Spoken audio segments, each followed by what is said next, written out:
I was reading my word, I was praying, I was still transgender during this time.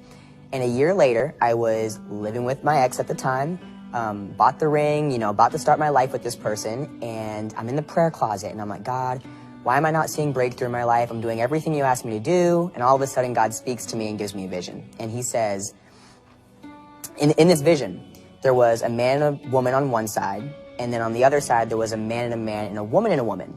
The man and the woman had babies. It was like glowing really bright, and it was like generations went down the line. And then on the other side, with the man and the woman, there was a red line under their feet, and it was black because you can't recreate life that way.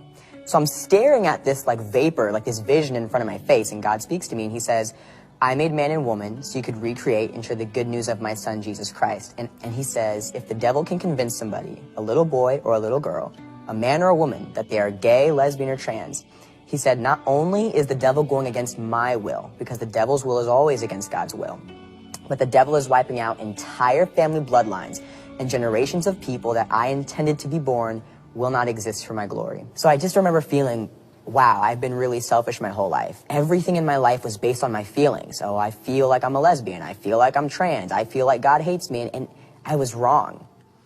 God loved me the entire time. I just had no idea about it because, unfortunately, his people didn't do a good job at telling me and showing me that.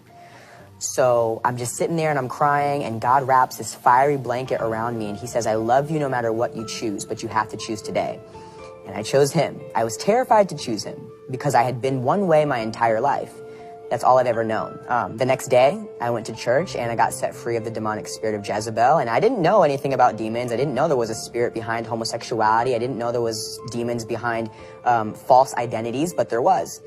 And I know now that James Harley, which was the name that I went by, James was a false identity. That was never who I was. But the devil stole my identity from a very young age. And that's why I believed I was born that way, because I was 4 and I didn't know better. So I can honestly sit here and tell you now, the desire to be with a woman is gone. The desire to be a man is gone. Where I once desired to be a man, I desire to have a man. Where I once desired to be a husband, I desire a husband. And that's not something I ever thought would ever happen to me in my life.